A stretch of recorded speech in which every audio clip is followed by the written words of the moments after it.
Hello, and welcome to my channel. My name is Jonathan Cohn, and today I have a Star Trek book review of the fourth book in the Vanguard series, Open Secrets. This video will be both a review of Open Secrets and also just a brief discussion on the Vanguard series as a whole, as I've never talked about it on BookTube before.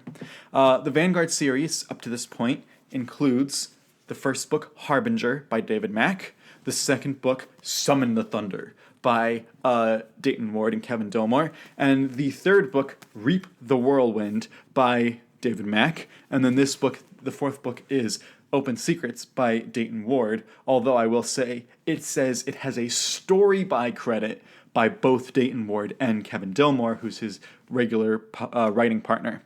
So to begin with, talking about the series as a whole of the Vanguard series. Vanguard is one of the first series I got into for Star Trek several years ago, back in, I believe it was like 2018, that I started reading the Vanguard series. I read Harbinger, and it was a very meh book. It came off of reading the Prey trilogy and Takedown, both of which were fantastic book series, and then which book by John Jackson Miller, and then I read Harbinger, which was my first David Mack book, and I was underwhelmed by it.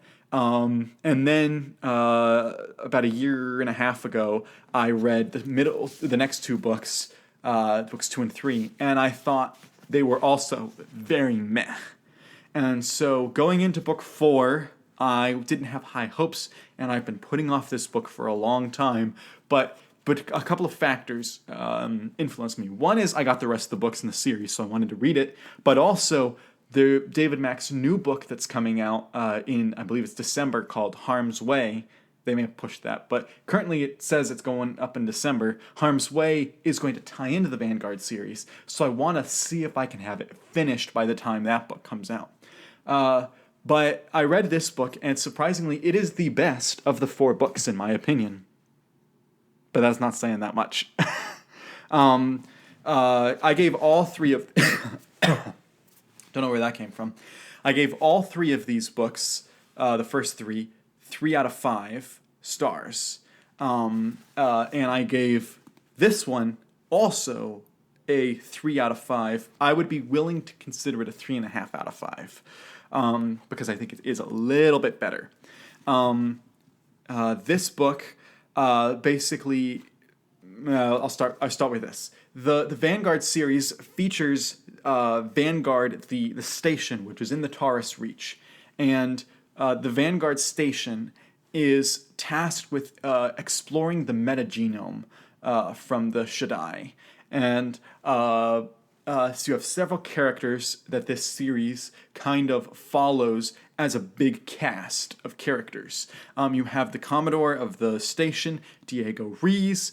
You have, you have the JAG officer. You have one of the reporters on the station. You have the doctors from the station, and you have the researchers, as well as the various ships that are assigned to the station that are working on exploring the metagenome.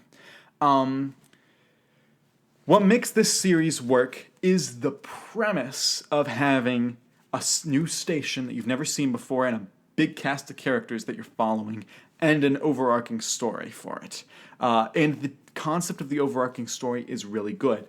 But to me, the execution of the Vanguard series is the problem with it. The action as a whole, I do not think is good. I think that it suffers from feeling of just very much television episodic, where episode to episode to episode, occasionally you have like a season finale in here, or a season premiere feeling, but there's nothing in this that feels truly epic, truly big, and feels as fun as normal. There's a weight to this series that the other series don't always have, that makes it feel a little weighed down.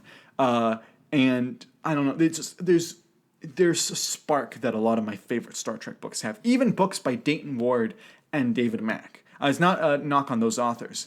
They've both written books that I love. I think the Destiny trilogy is really good, and I think that David Mack's contribution to the Fall series was most excellent, my favorite book of his. And I think that Dayton Ward's books, Moments Asunder from the new Coda trilogy, and his book From History's Shadows are both excellent, top-notch Trek books. So I know both of them can turn in really good Star Trek stories. It's just that for some reason, their work in the Vanguard series doesn't appeal to me, which is really sad.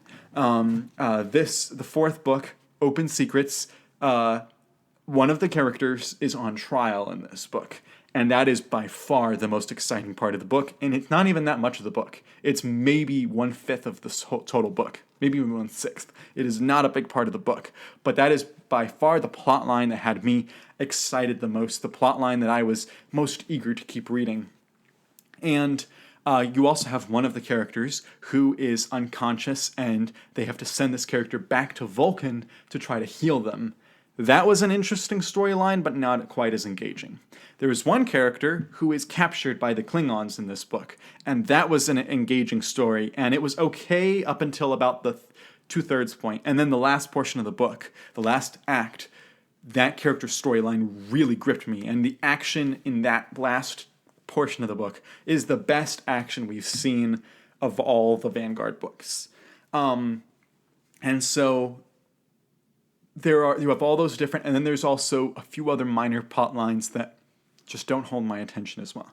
So I will say that this is, I think, the best of the 4 so far, but it's not saying that much. None of them has broken out into a really good or excellent book. The first 3 are all meh. This one's meh, but a little better. So unfortunately, I can't give it high marks. And it's why when I've done so many videos on Star Trek. I've talked about my favorite series. I've talked about my favorite authors, about my favorite books. The Vanguard is not mentioned in any of those because I just don't think it's as good a series. But there are still 4 more books, 3 novels, and a short story collection, or a novella collection, I should say. So 4 more books left that could completely change my tune on it. But as of right now, it's not that great a book series, sadly. But if you've read any of the Vanguard books, particularly the 4th book, what are your opinions? Does it get better towards the end? Does it get worse towards the end? Which author do you like their books of better? There seems to be a consensus in the fandom that people like David Mack's books better than Dayton Ward, and I would agree with that. But this is an example where I think Dayton Ward actually is better here. So let me know your comments down below. And until next time, I'm Jonathan, and thank you for watching.